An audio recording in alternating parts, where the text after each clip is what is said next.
Seção 2A, de atos de improbidade administrativa decorrentes de concessão ou aplicação indevida de benefício financeiro ou tributário.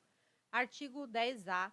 Constitui ato de improbidade administrativa qualquer ação ou omissão para conceder, aplicar ou manter benefício financeiro ou tributário, contrário ao que dispõe o caput e o parágrafo 1º do artigo 8º-A da Lei Complementar número 116, de 31 de julho de 2003. Seção 3. Dos atos de improbidade administrativa que atentam contra os princípios da administração pública. Artigo 11. Constitui ato de improbidade administrativa que atenta contra os princípios da administração pública qualquer ação ou omissão que viole os deveres de honestidade, imparcialidade, legalidade e lealdade às instituições e, notadamente, inciso 1, praticar ato visando fim proibido em lei ou regulamento ou diverso daquele previsto na regra de competência. Inciso 2, retardar ou deixar de praticar indevidamente ato de ofício. Inciso 3, revelar fato ou circunstância de que tem ciência em razão das atribuições e que deva permanecer em segredo. Inciso 4, negar publicidade aos atos oficiais. Inciso 5, frustrar a licitude de concurso público. Inciso 6, deixar de prestar contas quando esteja obrigado a fazê-lo.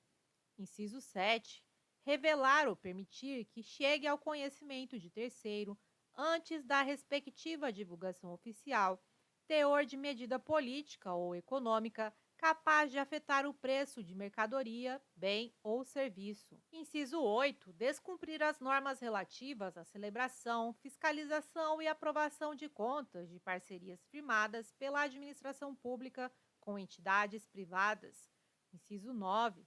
Deixar de cumprir a exigência de requisitos de acessibilidade previstos na legislação. Inciso 10.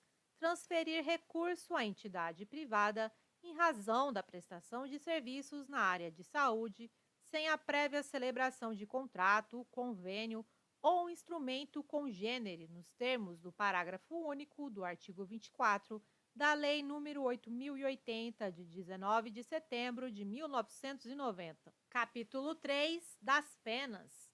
Artigo 12.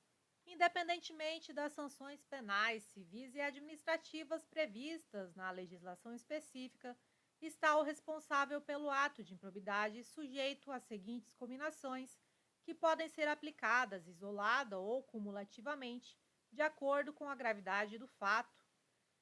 Inciso 1. Na hipótese do artigo 9º, perda dos bens ou valores acrescidos ilicitamente ao patrimônio, ressarcimento integral do dano quando houver, perda da função pública, suspensão dos direitos políticos de 8 a 10 anos, pagamento de multa civil de até 3 vezes o valor do acréscimo patrimonial e proibição de contratar com o poder público ou receber benefícios ou incentivos fiscais ou creditícios, direta ou indiretamente, ainda que por intermédio de pessoa jurídica, da qual seja sócio majoritário pelo prazo de 10 anos. Inciso 2. Na hipótese do artigo 10, ressarcimento integral do dano, perda dos bens ou valores acrescidos ilicitamente ao patrimônio, se concorrer esta circunstância, perda da função pública, suspensão dos direitos políticos de 5 a 8 anos, pagamento de multa civil de até 2 vezes o valor do dano e proibição de contratar com o poder público ou receber benefícios ou incentivos fiscais ou creditícios, direta ou indiretamente, ainda que por intermédio de pessoa jurídica da qual seja sócio majoritário pelo prazo de 5 anos. Inciso 3. Na hipótese do artigo 11, ressarcimento integral do dano, se houver perda da função pública, suspensão dos direitos políticos de 3 a 5 anos, pagamento de multa civil de até 100 vezes o valor da remuneração percebida pelo agente e proibição de contratar com o poder público ou receber benefícios ou incentivos fiscais ou creditícios, direta ou indiretamente, ainda que por intermédio de pessoa jurídica da qual seja sócio majoritário pelo prazo de 3 anos. Inciso 4. Na hipótese prevista no artigo 10A, perda da função pública, suspensão dos direitos políticos de 5 a 8 anos, e multa civil de até 3 vezes o valor do benefício financeiro ou tributário concedido. Parágrafo único. Na fixação das penas previstas nesta lei, o juiz levará em conta a extensão do dano causado, assim como o proveito patrimonial obtido pelo agente. Capítulo 4 da Declaração de Bens, artigo 13. A posse e o exercício de agente público ficam condicionados à apresentação de declaração dos bens e valores que compõem o seu patrimônio privado, a fim de ser arquivada no serviço de pessoal competente. Parágrafo 1º. A declaração compreenderá imóveis, móveis semoventes, dinheiro, títulos, ações e qualquer outra espécie de bens e valores patrimoniais localizado no país ou no exterior e, quando for o caso, abrangerá os bens e valores patrimoniais do cônjuge ou companheiro, dos filhos e de outras pessoas que vivam sob a dependência econômica do declarante, excluídos apenas os objetos e utensílios de uso doméstico. Parágrafo 2º. A declaração de bens será anualmente atualizada e na data em que o agente público deixar o exercício do mandato, cargo, emprego ou função. Parágrafo 3º. Será punido com a pena de demissão, a bem do serviço público, sem prejuízo de outras sanções cabíveis, o agente público que se recusar a prestar declaração dos bens dentro do prazo determinado ou que a prestar falsa. Parágrafo 4º. O declarante, a seu critério, poderá entregar cópia da declaração anual de bens apresentada à Delegacia da Receita Federal na conformidade da legislação do Imposto sobre a Renda e proventos de qualquer natureza, com as necessárias atualizações para suprir a exigência contida no caput no parágrafo 2º deste artigo. Capítulo 4 do Procedimento Administrativo e do Processo Judicial, artigo 14. Qualquer pessoa poderá representar a autoridade administrativa competente para que seja instaurada a investigação destinada a apurar a prática de ato de improbidade. Parágrafo 1º.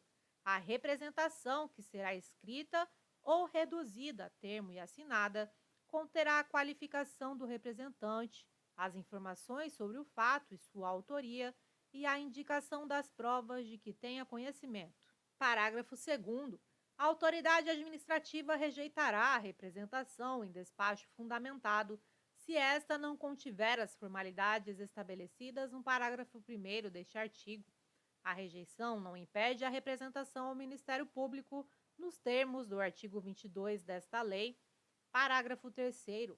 Atendidos os requisitos da representação, a autoridade determinará a imediata apuração dos fatos, que, em se tratando de servidores federais, será processada na forma prevista nos artigos 148 a 182 da Lei nº 8.112, de 11 de dezembro de 1990, e, em se tratando de servidor militar, de acordo com os respectivos regulamentos disciplinares.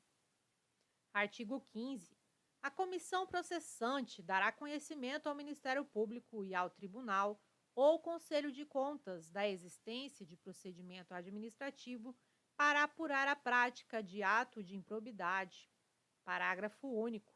O Ministério Público ou Tribunal ou Conselho de Contas poderá, a requerimento, designar representante para acompanhar o procedimento administrativo. Atualmente, é gigantesca a quantidade de informações e conteúdos que recebemos. E o pior é que é muita informação de baixa qualidade. E o mercado que quer reprovados, pois aprovados não compram mais cursos. É complicado, né? Quando eu criei meu canal no YouTube voltado para a área policial, eu nunca pensava que eu poderia atingir tantas pessoas. Meu canal, ele é gratuito e eu posto lá todos os dias. Se você está aqui, provavelmente me conhece de lá, não é verdade? Mas de um jeito inovador, tudo que eu crio para o YouTube eu transformo em material para esse curso. Materiais editados, revisados e de alto nível, com PDFs, áudios e videoaulas. A minha missão é tornar você um policial. Todo o meu foco e energia será direcionado para esse projeto, o seu projeto. Esse será o meu único projeto, pois eu quero que ele seja a minha referência, o meu currículo, e por isso eu vou dar o meu melhor. Se você está cansado de estudar e não alcançar bons resultados em provas e concursos, Acesse a descrição desse vídeo e conheça o nosso curso.